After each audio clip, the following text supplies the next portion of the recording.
Good morning guys! Umaga nga ako nagising for today's video kasi meron akong taong susunduin. Yung naka-espesyal at gusto ko na 105 is the number that comes to my head when I think of all the years I wanna be with you. Wake up every morning with you in my bed. That's precisely what I plan to do. And you know one of these days when I get my money right, buy you everything and show you all the finer things in life. We'll forever be in love, so there ain't no need to rush. One day I won't be able to ask loud enough. I say guys, nandito na po tayo ngayon sa airport and nandito ako sa CR. So, magpapafresh muna ako bago kami magkita na lalabas ko dahil it's already 5 PM pa lang.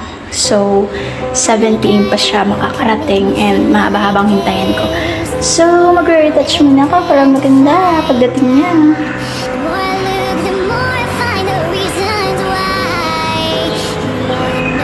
Sure. So, mahaba-haba na nga ako.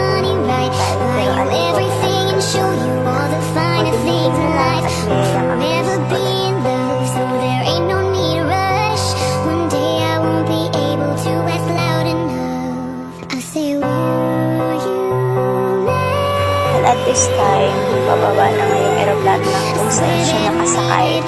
So, this time, waiting na lang ako ng ilang minuto pa para mayakap pakita ng taong mahal ko.